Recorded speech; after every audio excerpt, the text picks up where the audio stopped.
주변에 오신 여러분들 환영하며 축복합니다. 우리 하나님의 은혜가 충만하게 임하시리라 믿습니다. 이제 하나님 앞에 예배드리겠습니다.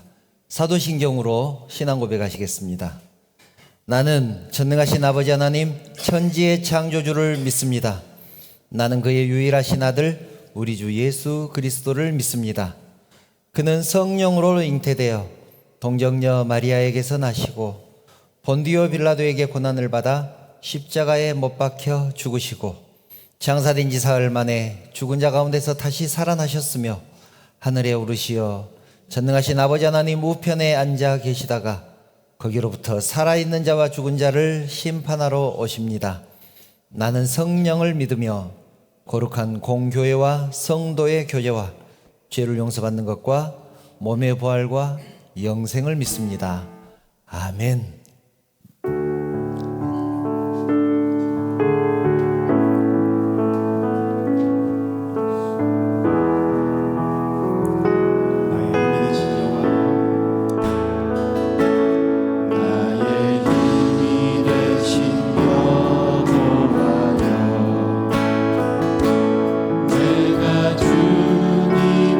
사랑합니다. 주는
주여 나의 마음이 주대로 정해졌으니 나는 주 찬양하리라. 깨어라 나의 영혼아 이마와 죽음 들어라. 새벽에 내가 찬양하리라. 멜로디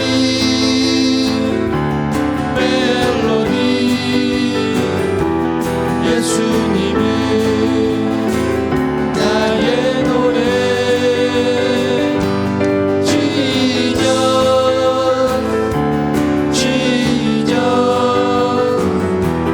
예수님은 나의 노래.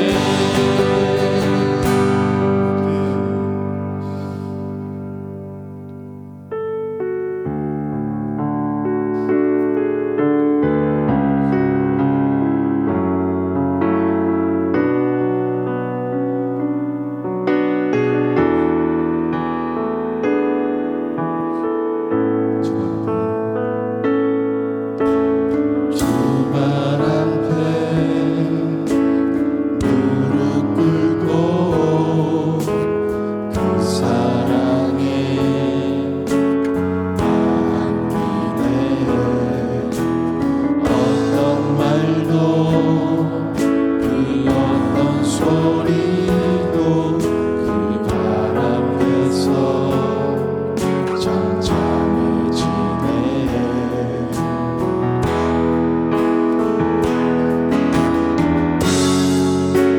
주 나의 사랑 그 발 앞에 앉아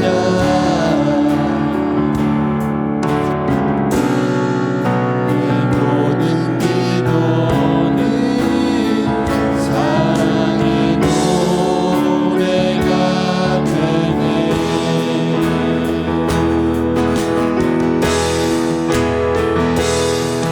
주의 옷자락 만지며 주의 두 발을 씻기며 주님 그 발에 입 맞추며 나의 왕관을 놓으리. 주의 옷자락 만지며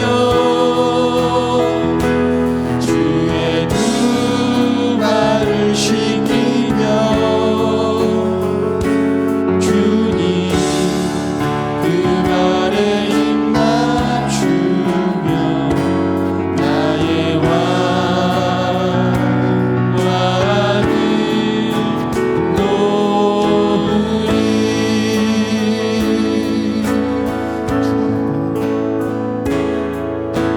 주 발 앞에 무릎 꿇고 그 사랑에 안기네.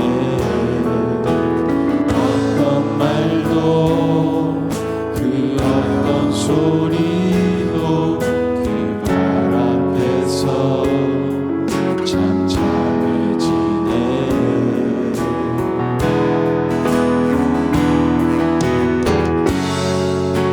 주 나의 사랑 그 발 앞에 앉아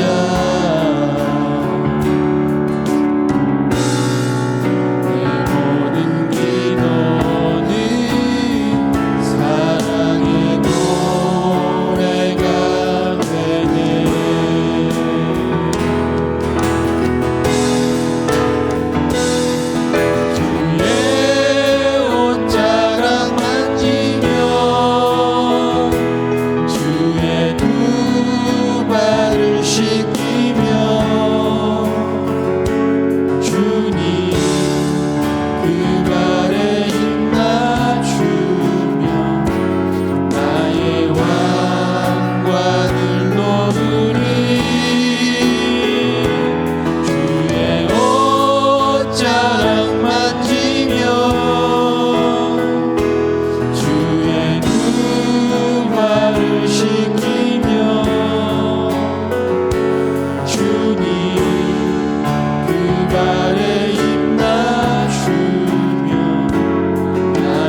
이곳에서 성령 하나님을 체험하여 하나님의 성품을 닮아가는 저희들이 되게 하여 주시옵소서.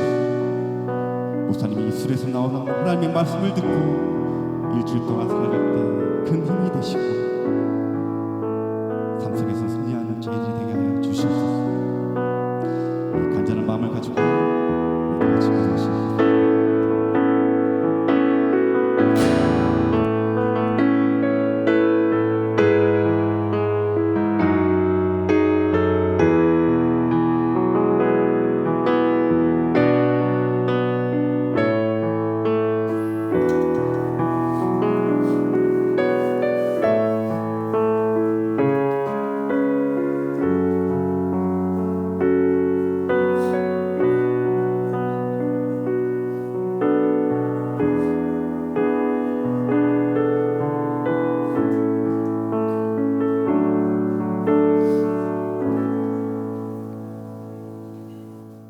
거룩하신 하나님, 하나님의 은혜를 진심으로 감사합니다.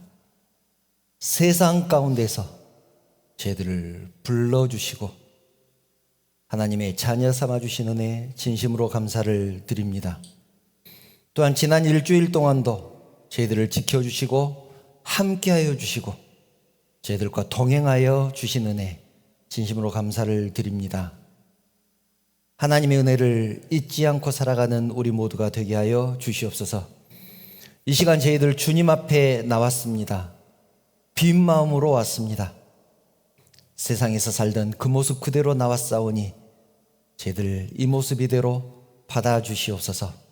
그리고 저희들이 드리는 이 예배를 흠양하여 주시옵소서.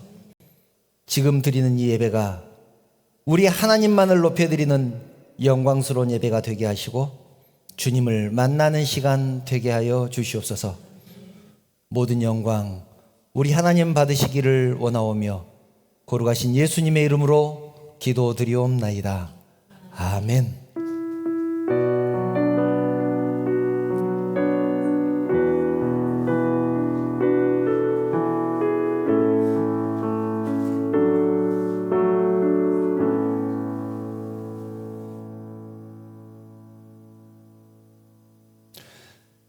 하나님 말씀 함께 보겠습니다. 오늘 우리에게 주신 하나님 말씀은 마태복음 11장 16절부터 17절 말씀입니다. 마태복음 11장 16절부터 17절 말씀 제가 봉독합니다. 이 세대를 무엇으로 비유할까? 비유하건대 아이들이 장터에 앉아 제 동물을 불러 이르되 우리가 너희를 향하여 피리를 불어도 너희가 춤추지 않고 우리가 슬피 울어도 너희가 가슴을 치지 아니하였다 함과 같도다. 아멘. 먼저 인사 나누겠습니다. 여러분 사랑합니다. 사랑합니다. 축복합니다. 옆에 분들과도 인사 나누겠습니다. 사랑합니다. 축복합니다. 잘 오셨습니다. 예. 교회력은 대림절부터 시작을 합니다. 이 세상의 달력은 1월 달부터 시작하죠. 대림절은 교회력의 시작이라고 할 수 있습니다. 대림절은 성탄절 전 4주를 말합니다. 다음 주가 대림절 첫 주일이 되는 것이죠. 대림절에는 보통 이제 성탄절을 준비합니다. 대림절이라는 말 자체가 기다릴 때 강림할 림 해서 대림이라고 부르거든요. 그래서 대강절이라고도 하고 대림절이라고도 하는데 성탄절을 기다리는 기간이다. 그래서 그 기간에는 성탄절을 준비하면서 트리를 만들기도 하고 또 대림절에 예배를 드리기도 합니다. 보통 대림절에는 앞에 강단에도 초를 장식을 합니다. 4개를 준비를 해서 대림절 첫 번째 주일에는 흰색 초를 강단에 켭니다. 그리고 두 번째 주일에는 약간 보라색이 들어간 초를 켭니다. 그러니까 2개를 켜는 것이죠. 세 번째는 좀 더 보라색이 진한 촛불, 그래서 3개를 켭니다. 그리고 맨 마지막에는 완전히 보라색이 들어간 초를 켭니다. 그러니까 마지막 4번째 주에는 4개의 촛불을 켜놓고 예배를 드립니다. 그리고 이제 그 다음이 성탄절이 되는 것입니다. 그러니까 오늘은 교회력으로 따지면 마지막 주일이라고 할 수 있습니다. 아마도 제가 설교 중에 1년 동안 했던 설교 중에 제일 많이 했던 말이 어떤 말일까 제가 생각을 해보니까 그것이 쉽겠습니까? 이 말이었던 것 같습니다. 그것이 쉽겠습니까? 설교 중에 이렇게 그 말을 썼던 것 같습니다. 바벨론과 같은 이 세상 살아가면서 우리가 하나님의 사람으로 살아가야 합니다. 그런데 그것이 쉽겠습니까? 그렇게 사용을 했던 것 같습니다. 또 성도는 이 세상 살아가면서 참고 인내하고 다른 사람에게 지면서 살아가야 합니다. 그런데 그것이 쉽겠습니까? 사업장에서 직장에서 손해보더라도 크리스찬으로 살아가야 합니다. 그런데 그것은 결코 쉽지 않습니다. 이런 말을 제일 많이 했던 것 같습니다.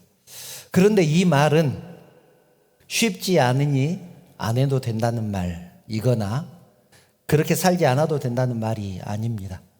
그럼에도 불구하고 그렇게 살아내야 된다는 말입니다. 그렇게 살아야 된다라는 표현보다는 더 강하게 그렇게 살아내야 합니다. 하루하루를 그렇게 살아내야 된다. 그런 의미로 그런 말씀을 드렸습니다. 제가 청년 때 우연히 노예 사무실에 심부름을 간 적이 있습니다. 심부름을 갔다가 노회장님에게 딱 걸려서 식사를 함께 하러 갔습니다. 그 자리에는 우리 담임 목사님과 저와 노회장님 셋이 앉아서 식사를 하는데 식사를 하다가 노회장님이 갑자기 저에게 물으셨습니다. 박 선생은 좋아하는 찬양이 뭐예요? 그렇게 물었습니다. 노회장님 그러면 참 어렵잖아요. 더군다나 청년인데 지금 같으면 노회장님하고 식사하는 것이 그렇게 어렵지 않은 자리인데 그때는 굉장히 어려웠습니다. 그 질문에 상당히 당황을 했습니다. 한참을 머뭇거리다가 이렇게 대답을 했습니다. 좋아하는 찬양이라기보다는 가사가 좋다고 생각하는 찬양이 있습니다. 그 찬양은 부름받아 나선 이 몸입니다. 그러면서 찬송가 하나를 말씀을 드렸습니다. 노 회장님이 웃으시면서 청년이 참 무거운 찬양을 좋아하네 그렇게 말씀을 하시더라고요. 그때는 그 말씀이 무슨 말인지 잘 몰랐습니다. 그런데 그 가사가 참 어렵잖아요. 아골골짝 빈들에도 복음 들고 가오리다. 그 가사가 노 회장님에게는 무겁게 느껴졌던 모양입니다. 그런데 그 찬양을 좋아한다고 하니까 그렇게 말씀을 하셨습니다. 그러면서 덧붙이기를 지금도 그 말씀이 생생하게 기억이 나는데 덧붙이기를 이렇게 말씀을 하셨습니다. 성도는 듣기만 해도 은혜가 되는 찬양, 또 읽기만 해도 가슴이 뜨거워지는 성경 구절, 또 본받고 싶은 신앙의 멘토 한 명쯤은 있어야 된다. 그러니까 좋아하는 찬양, 좋아하는 성경 구절, 본받고 싶은 신앙의 선배 한 명쯤은 있어야 된다. 그렇게 말씀을 하셨습니다. 저는 그러겠다고 대답을 했습니다. 그런데 세월이 한참 흘렀죠. 30년 이상 흐른 것 같습니다. 세월이 흐르다 보니 좋아하는 찬양도 생기고 좋아하는 성경 구절도 생기고 본받고 싶은 신앙의 선배도 있습니다. 일부러 만들지 않아도 저절로 생기는 것 같습니다. 하나뿐만 아니라 좋아하는 찬양도 점점 많아지게 되고 좋아하는 성경 구절도 정말 많습니다. 그래서 제가 설교하면서 가끔 이것은 제가 정말 좋아하는 성경 구절인데요, 그런 말씀 드린 적이 있죠. 정말입니다. 정말 좋아하는 성경 구절이고 제 생각과 제 가치관, 제 삶을 바꾼 성경 구절들이기 때문에 그렇게 소개를 하면서 그 성경 구절을 인용을 합니다. 그런데 요즘 사람들은 말하죠. 요즘 사람들은 이렇게 얘기합니다. 이 시대는 영웅이 없는 시대다. 영웅이 없는 시대다. 그런데 여러분, 진짜 영웅이 없을까요? 영웅이 있을 것입니다. 영웅은 있는데 나의 영웅은 없다는 얘기겠죠. 세상을 구하고 나라를 구한 사람은 없지만 그런 시대가 아니니까 그런 사람은 당연히 없겠죠. 그런데 다른 사람을 위해서 희생하고 봉사한 사람, 훌륭한 정신을 가지고 사는 사람들이 왜 없겠습니까? 그런데 영웅이 없다는 말은 무슨 말일까요? 그런 사람들이 주위에 많이 있음에도 영웅이 없다는 말이 무슨 말일까요? 존경하는 사람이 없다는 말은 무슨 의미일까요? 그런 행동, 그런 삶의 모습을 담고 싶은 그런, 나는 그 사람들을 담고 싶지 않다, 그런 의미 아니겠습니까? 그런 영웅적인 행동이나 존경받을 만한 행동에 감동받지 못한다. 왜냐하면 그렇게 사는 것이 옳다고 생각은 하지만 나는 그렇게 살고 싶은 마음이 별로 없다는 것이죠. 그 삶이 너무 어렵기 때문에 나는 그렇게 살고 싶은 생각이 없다. 그렇게 살 것 같지가 않다. 더 나아가서 그렇게 살기 싫다는 얘기 아니겠습니까? 그래서 현대를 감동이 없는 시대, 감동이 없는 세대, 그렇게 얘기합니다. 그래서 그 어떤 곳으로도 나의 인생을 바꾸지 못합니다. 무엇을 들어도, 무엇을 보아도 밤을 새워가면서 그것을 가지고 고민하지 않습니다. 저는 아이돌 문화를 그렇게 좋아하지는 않지만 연예인 중에서 또는 정치인 중에서 좋아하는 사람 한 사람 정도는 있는 것도 괜찮겠다, 그런 생각을 합니다. 여러분, 이렇게 감동이 없는 이유가 무엇일까요? 오늘 본문과 직결되는 말씀이죠. 이렇게 감동이 없는 이유가 무엇일까요? 저는 세대가 다르기 때문이라고 생각을 합니다. 이것은 우리가 반드시 이해하고 넘어가야 될 내용입니다. 앞으로 우리 교회가 나아가야 할 방향이기도 하기 때문에 이 말씀을 드리는 겁니다. 세대가 다르다, 무슨 뜻일까요? 예를 들어 보겠습니다. 옛날에는 직장을 선택할 때 회사를 선택을 했습니다. 쉽게 말해서 간판을 보고 선택을 했습니다. 삼성이냐, 현대냐, LG냐, 간판을 봤습니다. 그리고 누구나 다 아는 회사를 들어가면 삼성을 들어갔다, 아, 잘 들어갔다, 그렇게 주위 사람들로부터 얘기를 들었습니다. 그런데 지금은 그렇지 않습니다. 회사를 선택하는 기준이 바뀌었습니다. 회사의 환경을 봅니다. 근무 스타일을 봅니다. 상사가 꼰대짓을 하는 회사냐, 꼰대짓을 안 하는 회사냐, 연차 월차를 자유롭게 쓸 수 있는 회사냐, 나에게 맡겨진 일만 시키는 회사냐, 아무 일이나 시키는 회사냐, 출퇴근 시간은 정확하냐, 회사가 수평적인 구조를 가지고 있느냐, 수직적인 구조를 가지고 있느냐. 요즘 젊은이들은 이것을 굉장히 중요하게 생각합니다. 통계를 찾아보니까, 제가 설교를 준비하기 위해서 통계를 찾아봤습니다. 3개월 수습 기간을 넘기지 못하고 그만두는 비율이 90%랍니다. 3개월을 견디지 못한다는 의미가 아니라 3개월 동안 판단을 한다는 얘기죠. 내가 이 회사를 끝까지 다닐 것인지 아니면 빨리 그만둘 것인지 3개월 안에 결정을 한다는 얘기입니다. 자기들이 생각하는 기준과 맞지 않으면 3개월 안에 그만둡니다. 왜냐하면 내가 여기에 몸담고 이 회사를 위해서 헌신하고 봉사하고 이 회사에서 월급 받을 마음이 없다는 것이죠. 그것을 3개월 안에 결정을 합니다. 요즘 젊은이들의 세대가 그렇습니다. 이것이 옳다 그르다를 말씀드리는 것이 아니라 우리가 생각해야 될 것은 이것이 요즘 사람들의 보편적인 생각이라는 것이죠. 그것을 틀렸다고 비판할 이유가 전혀 없습니다. 왜냐하면 그들의 생각을 들어보면 그들의 말이 일리가 있기 때문에 그렇습니다. 여러분, 직장뿐이겠습니까? 이것을 교회에 그대로 적용을 해보면 이런 상황이 생깁니다.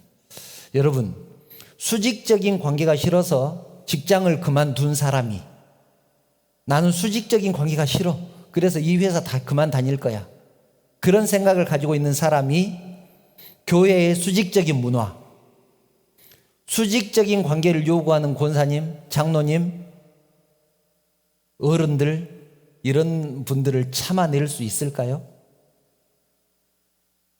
회사에서 자기에게 맡겨진 일, 자기 부서의 일 이외에 다른 일을 맡기는 것을 극도로 싫어하는 사람이 교회에서 보이는 대로 일을 맡기는 그런 스타일의 교회, 그런 스타일의 봉사 형식, 이런 것들을 좋아하겠느냐는 것입니다. 그러니 젊은이들이 교회에 남아나지를 않습니다. 이제는 이것을 단순히 섬김이 부족하다, 봉사가 부족하다고 보면 안 됩니다. 이 세대가 그렇다는 말입니다. 여기에서 말하는 세대는 젊은 세대, 나이든 세대를 의미하는 것이 아니라 사회의 전반적인 현상을 말합니다. 지금 우리가 살아가는 이 시대를 한 세대로 봤을 때 요즘은 모든 사람들이 다 그렇게 생각한다는 것이죠. 나이가 들었기 때문에 수직적인 관계를 좋아한다. 그렇지 않습니다. 그렇지 않습니다. 그런데 성경은 뭐라고 말씀합니까? 이 세대를 본받지 말라. 지난 시간에 나눴죠. 로마서 12장 2절을 보면 이 세대를 본받지 말고 그렇게 말씀합니다. 오늘 본문도 그렇게 말씀합니다. 16절을 보면 이 세대를 무엇으로 비유할까? 이 세대를 무엇으로 비유할까? 이 세대가 어떤 세대냐? 아이들이 장터에 앉아 제 동물을 불러서 17절 이르되 우리가 너희를 향하여 피리를 불어도 너희가 춤추지 않고 우리가 슬피 울어도 너희가 가슴을 치지 아니하였다 함과 같도다. 이 세대가 지금 이런 세대라는 얘기죠. 피리를 불어도 춤추지 않고 슬피 울어도 가슴을 치지 않는 세대, 감정의 동화가 없는 세대, 감정의 동화가 없는 세대. 사람들이 교회에 모여 있기는 하지만 구원을 선포해도 구원의 감격도 없고 죄에 대해서 선포해도 애통함이 없는 세대. 인생을 바꿀 만큼 붙들고 살아가는 성경 구절이 없는 세대. 듣기만 해도 눈물이 나는 그런 찬송이 없는 세대. 그러니 존경하는 신앙의 멘토가 있을 리가 있겠습니까? 이것이 우리들의 모습입니다. 사랑하는 여러분, 왜 이렇게 됐을까요? 제가 회사하고 교회를 자꾸 비교를 해서 죄송합니다만 회사 얘기를 한 번 더 할게요. 회사의 목적이 뭡니까? 이익 창출입니다. 이익을 내는 것이죠. 직장 문화가 아무리 변해도 아무리 자유로워져도 변하지 않는 원칙이 이것입니다. 회사는 이익을 내기 위한 공동체입니다. 이익을 목적으로 하지 않는 단체들이 많이 있죠. 사회단체, 봉사단체 이런 단체들이 있습니다. 그래서 영업사원은 제품을 팔아서 이익을 내야 되고 제작부서에 근무하는 사람들은 제품을 잘 만들어서 이익을 내야 합니다. 아무리 상사하고 관계가 수평적인 회사라고 해도 출퇴근 시간이 자유롭다고 해도 이익을 내지 못하는 사람은 회사에서 필요 없다고 그렇게 말을 하죠. 회사가 이익을 내는 집단이기 때문에 그렇습니다. 여러분, 교회는 어떻습니까? 교회는 무엇을 목적으로 합니까? 헌법에 보면 교회를 이렇게 정의를 합니다. 교회는 예수님을 구주로 고백한 사람들이 모여서 하나님을 예배하고 성도 간에 교제하며 복음을 전하는 것을 목적으로 한다. 이것이 교회입니다. 그래서 교회의 목적은 분명하죠. 예수님을 구주로 고백하는 사람들이 모여서 하나님을 예배하고 성도 간에 교제하고 복음을 전하는 것. 그래서 아무리 목사와 장로, 권사가 또 청년들이 수평적인 관계가 된다고 하더라도 또는 더 나가서 교회가 최악의 교회가 되어서 서로 사랑하고 섬기지 못한다고 할지라도 절대로 잃어버리면 안 되는 최고의 가치는 하나님께 영광을 돌리는 것입니다. 그것이 없으면 교회라고 할 수 없습니다. 교회가 아무리 싸움을 해도 교회는 교회죠. 그런데 하나님께 영광을 돌리지 못하고 하나님을 기쁘시게 하지 못한다면 그것은 교회가 아니다는 것이죠. 그래서 성도 간에는 직분과 나이를 초월해서 모두 수평적인 관계가 되는 것이 제일 좋죠. 수평적인 관계가 된다고 하더라도 하나님까지 사람들과 동등한 관계, 수평적인 관계를 만들면 안 됩니다. 예배의 대상인 하나님을 함부로 대하면 안 됩니다. 십자가를 하찮게 여기면 안 된다는 말입니다. 목사는 같은 사람이니까 수평적인 관계가 될 수 있습니다. 아니, 수평적인 관계가 되어야 합니다. 오히려 목사가, 장로가 먼저 섬기는 것이 기독교적인 리더십입니다. 그러니 목사가 또는 장로가, 권사가 먼저 인사하는 것이 맞습니다. 그렇죠? 먼저 인사하는 것이 맞습니다. 그런데 그것이 지나쳐서 하나님에 대한 경외심까지 잃어버리면 안 된다는 말입니다. 하나님께 영광을 돌리는 것을 잃어버리면 교회는 존재 가치가 없는 것입니다. 피리를 불어도 춤추지 않고 슬피 울어도 가슴을 치지 않는다는 말은 하나님의 말씀을 타지 않는다는 말입니다. 말을 타지 않는다는 말 이해하시죠? 하나님이 이렇게 말씀하셨는데 나하고 전혀 상관없습니다. 한쪽 귀로 듣고 한쪽 귀로 흘립니다. 하나님 말씀에 동조하지 않는다는 말입니다. 하나님 말씀이 맞긴 맞는데 그 말씀이 분명히 진리라고 생각을 하는데 나는 그렇게 살고 싶지 않아. 그런 세대가 지금 세대입니다.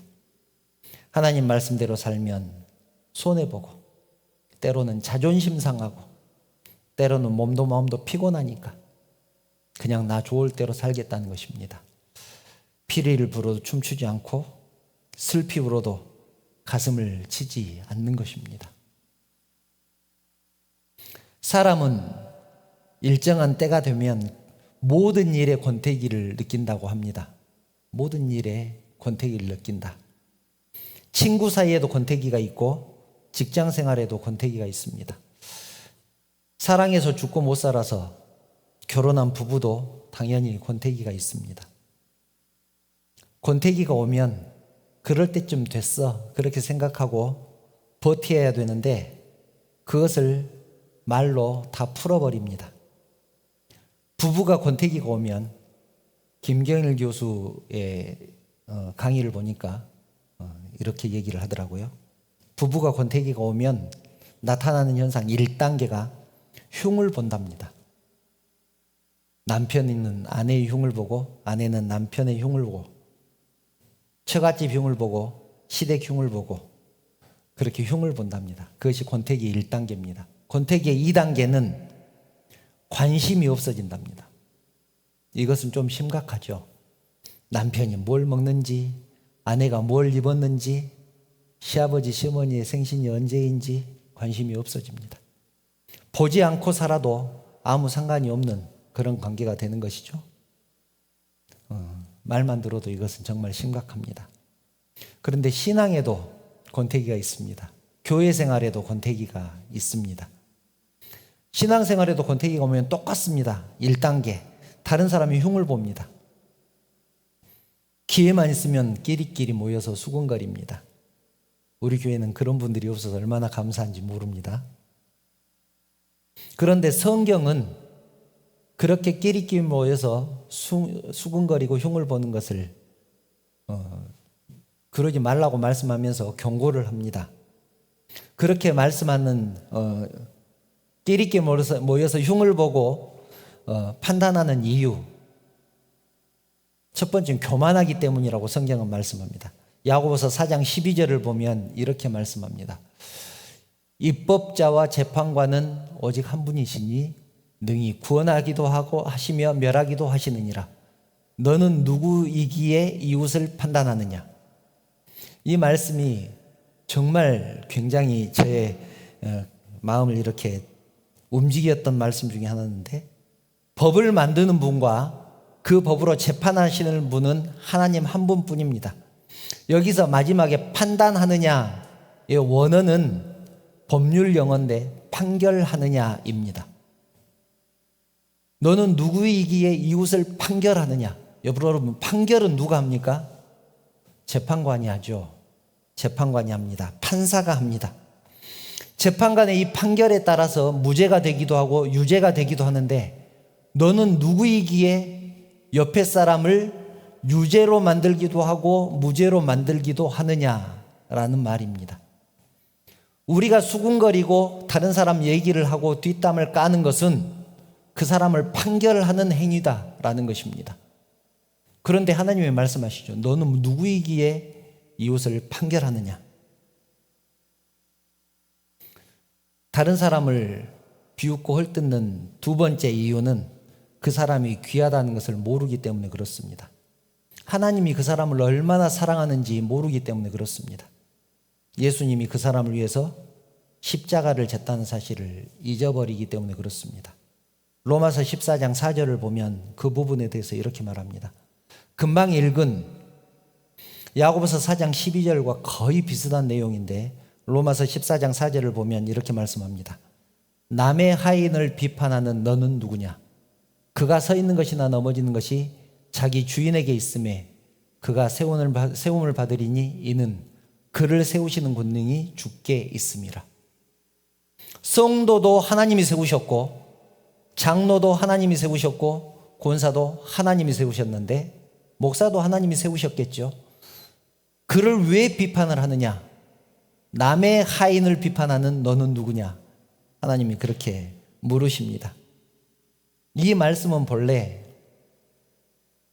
하나님이 세우신 교회의 직분자들, 하나님의 종들을 판단하고 비판하는 사람들에게 하신 말씀이지만 저는 좀 넓은 의미로 생각을 해보았습니다. 내가 이 사람을 위해서, 내가 여러분을 위해서 예수님이 말씀하시죠. 내가 너를 위해서 십자가를 졌는데 왜 네가 이 사람을 함부로 판단하느냐? 왜 이 사람을 비판을 하느냐? 내가 얼마나 이 사람을 사랑하는데 네가 이 사람을 왜 비판하느냐? 쓰러지든지 일어서든지 심지어는 시험에 들든지 교회를 안 나오든지 내가 다 알아서 한다. 그러니 너는 내버려 두라. 그런 의미입니다. 정말 무서운 말씀 아닙니까? 옆에 있는 성도가 얼마나 귀한 사람인지 안다면 뒷담을 깔 수 있겠느냐는 것입니다. 그 사람을 비판하고 흉볼 수 있겠느냐? 함부로 대할 수 있겠느냐? 여러분, 우리는 정말로 하나님이 사랑하시는 사람이라는 사실을 믿으시기 바랍니다. 사람이 교만하면 이렇게 해도 비판하고 저렇게 해도 비판합니다. 흉을 봅니다. 마태복음 11장 18절부터 19절을 보면 예수님께서 이렇게 말씀하십니다. 요한이 와서 먹지도 않고 마시지도 아니하매 그들이 말하기를 귀신이 들렸다 하더니 인자는 와서 먹고 마시며 말하기를 보라 먹기를 탐하고 포도주를 즐기는 사람이요 세리와 죄인의 친구로다 하니 지혜는 그 행한 일로 인하여 옳다함을 얻느니라. 무슨 말입니까? 세리 요한이 와서 금식했습니다. 들에서 낙타 털옷을 입고 메뚜기와 석청만 먹고 살았습니다. 그러면서 회개하라 천국이 곧받느니라 그렇게 선포를 했죠. 그 모습을 보고 바리새인을 비롯한 종교 지도자들이 그를 비판하면서 귀신 들렸다고 그렇게 비판을 했습니다. 귀신 들렸으니까 먹지도 않고 저러는 거 아니냐. 그런데 예수님이 와서 죄인들과 함께 먹고 마시고 하니까 뭐라고 비판을 했냐면 먹고 마시는 것을 탐하는 사람이다. 그는 죄인의 친구다. 그렇게 비판을 했습니다. 만약 예수님이 죄인들과 세리들과 가까이 하지 않고 권세 있는 사람, 부자들과 가까이 했으면 뭐라고 비판을 했을까요? 그는 권세를 탐하고 부를 탐하는 사람이다. 그렇게 비판하지 않았겠습니까? 교만한 사람은 어떤 모습을 보고도 비판을 합니다. 왜냐하면 자기가 재판관의 자리에 있기 때문에 그렇습니다. 내가 재판관의 자리에 있는데 누구를 본받고 싶고 누구를 존경하겠습니까? 무엇을 들어야 감격이 있고 어떤 말을 들어야 죄에 대한 애통함이 있겠습니까? 신앙의 권태기 2단계가 되면 사람의 권태기와 마찬가지로 관심이 없어집니다. 오늘 본문이 그것을 말합니다. 오늘 본문입니다. 피리를 불어도 춤추지 않습니다. 피리를 불든지 말든지 나하고 상관이 없습니다. 슬피 울어도 가슴을 치지 않게 됩니다. 왜 우는지 관심이 없습니다. 바울은 그런 세대를 본받지 말라고 말씀합니다. 로마서 12장 15절을 보면 이렇게 말씀합니다. 즐거워하는 자들과 함께 즐거워하고 우는 자들과 함께 울라. 즐거워하는 자들과 함께 즐거워하고 우는 자들과 함께 울라. 저는 우리 교회 성도들의 이런 부분이 참 좋습니다. 저는 우리 성도들의 마음이 참 넓다고 생각을 합니다. 누군가가 이런 얘기를 하는 말을 들었습니다. 누군가가 굉장히 열심히 하고 잘하니까 내가 못하는 것을 저 사람이 저렇게 해주니까 얼마나 좋은지 몰라. 그런 말씀을 하는 것을 들었습니다. 이런 말 하는 거 쉽지 않습니다. 다른 교회 같으면 다 그렇지는 않겠지만 그렇게 열심히 하고 잘하는 사람 시기하고 질투했을 것입니다. 자기 혼자 잘난 줄 알아. 그런 말 했을 것입니다. 그런데 우리 교회 성도는 내가 못하는 것을 저 사람이 저렇게 잘하니까 얼마나 좋은지 몰라. 나는 바빠서 못하는데 저 사람이 저렇게 열심히 해주니까 너무나 감사하다. 여러분, 그분뿐만 아니라 우리 모두는 다 이 정도는 되지 않습니까? 피리를 불면 그 모습이 너무 기뻐서 함께 춤을 춰주고, 슬피 울면 그 모습이 너무 가슴이 아파서 가슴을 함께 치는 그런 교회이기를 축복합니다. 그렇게 되기를 결단한 사랑하는 여러분들에게 하나님의 축복이 풍성하게 임하시기를 축원합니다. 함께 찬양 드리고 기도하는 시간 갖겠습니다. 기대라는 찬양인데요, 좀 어렵기는 합니다만 이 찬양을 함께 드리고 함께 기도하는 시간 갖기를 원합니다. 함께 찬양 드리겠습니다.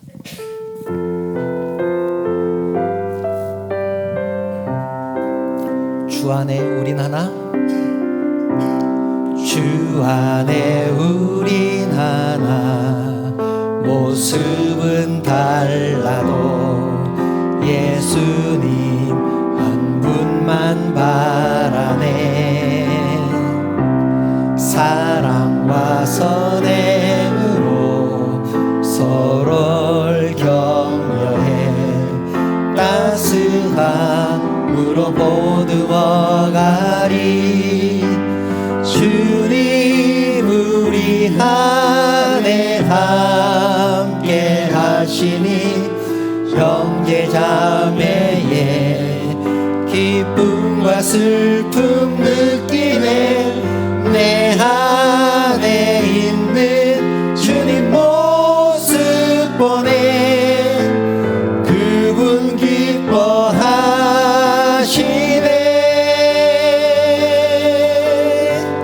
아멘. 주님 우리를 통해, 주님 우리를 통해 계획하신 일, 부족한 입술로 찬양하게 하신 일. 주님 우리를 통해 계획하신 일, 너를 통해 하실 일 기대해. 다시 한번 고백할까요? 주 안에 우린 하나, 주 안에 우린 하나, 모습은 달라도 예수님 한 분만 바라네. 사랑과 선행으로, 사랑과 선행으로 서로를 격려해 따스함으로 보듬어가리. 주님 우리 안에 함께 하시니 형제자매의 기쁨과 슬픔 느끼네. 내 안에 있는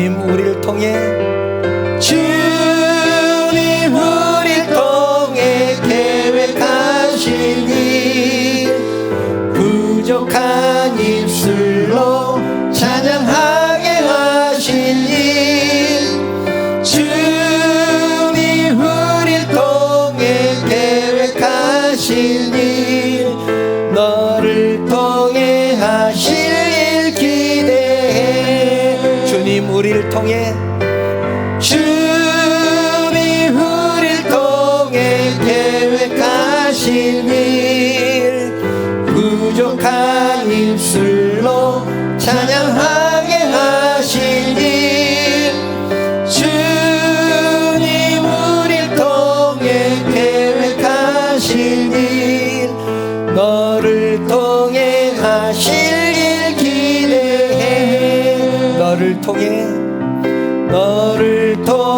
하실 일 기대해 우리를 통해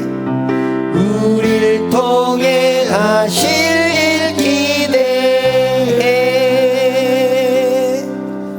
사랑하는 성도 여러분, 하나님은 교만한 자를 물리치고 겸손한 자에게 은혜를 주신다고 말씀하셨습니다.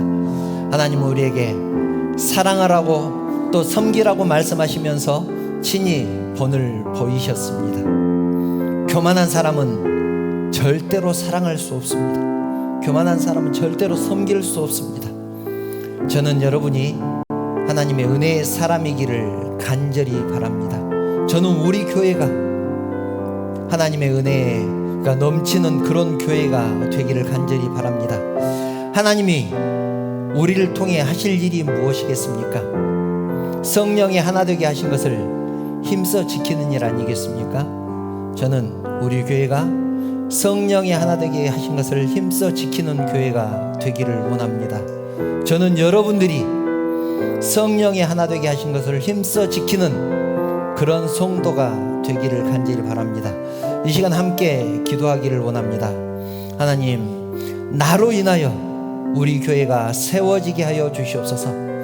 나로 인하여 교회가 평안케 하게 되게 하여 주시옵소서.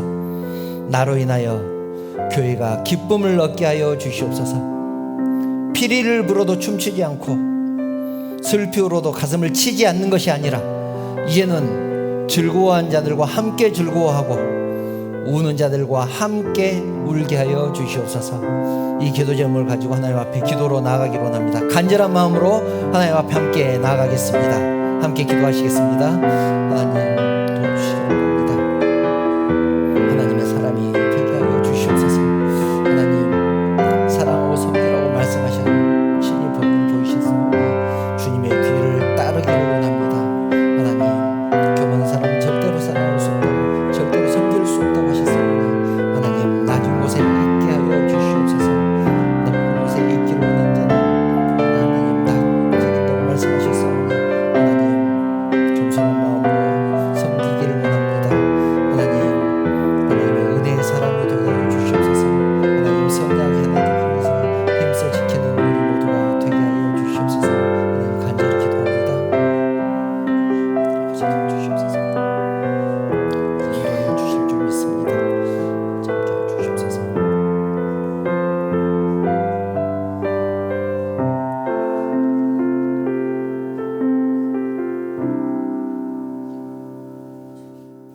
하나님, 우리 주님은 섬기라고 하시면서 제자들의 발을 씻겨 주심으로 우리에게 본을 보이셨습니다. 교만한 사람은 절대 사랑할 수 없고 절대 섬길 수 없음을 우리는 너무나 잘 알고 있습니다. 하나님, 이 시간 간절히 기도합니다. 하나님께서 우리들에게 은혜를 내려주셔서 성령이 하나 되게 하신 것을 힘써 지키는 우리 모두가 되게 하여 주시옵소서. 하나님, 나로 인하여서 교회가 세워지기를 원합니다. 나로 인하여서 교회가 평안케 되기를 원합니다. 나로 인하여서 교회가 기쁨을 얻기를 원합니다. 하나님, 나로 인하여서 성도들이 세워지는 역사가 있게 하여 주시옵소서. 하나님, 피리를 불어도 춤추지 않고 슬피 우는 모습을 보면서도 가슴을 치지 않는 것이 아니라 이제는 즐거워하는 자들과 함께 즐거워하고 우는 자들과 함께 우는 우리 모두가 되게 하여 주시옵소서. 그래서 이웃의 아픔이 내 아픔이 되게 하시고 이웃의 기쁨이 내 기쁨이 되게 하여 주시옵소서. 하나님, 사랑하는 성도들이 주님 전에 나올 때 빈손 들고 나오지 않고 주님 것을 구별해서 주님께 드립니다. 하나님께서 허락하신 이 모든 것 하나님이 주셨다는 것을 고백함으로 11조를 드립니다. 지난 일주일 동안 지켜주신 은혜에 감사해서 주정헌금을 드립니다. 정말로 감사한 것뿐이지만 표현할 방법이 이 방법밖에 없어서 감사의 예물을 드립니다.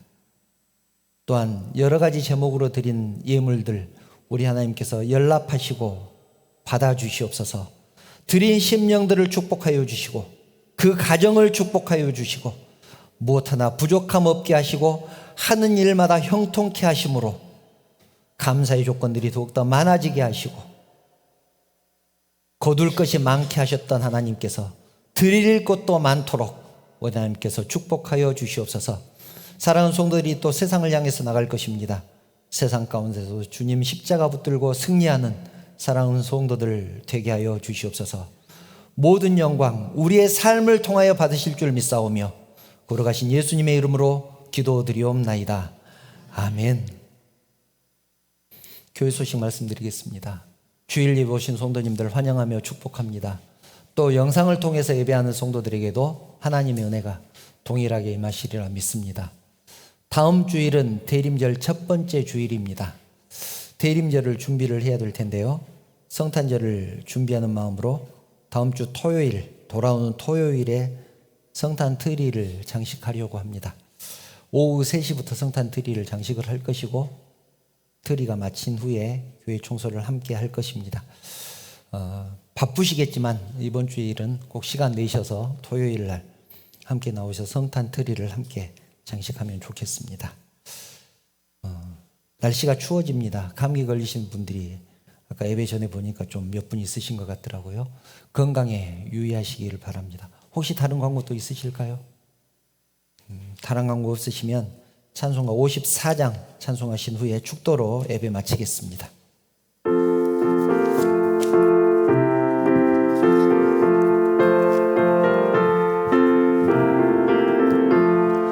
주여 복을 구하오니 편히 가게 하시고 사람마다 주 은혜로 이기도록 하시고 광야 같은 세상에서 항상 인도하소서. 주의 복된 말씀 듣고 무한 감사합니다. 구원받은 주의 성도 열매 맺게 하시며 하나님이 우리 함께 항상 계시옵소서. 아멘.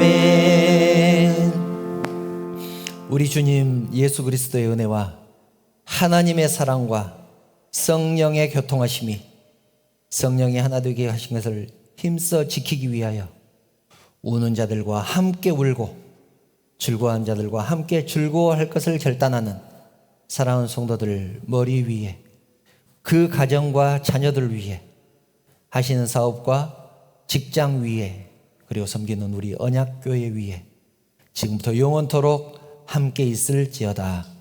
아멘.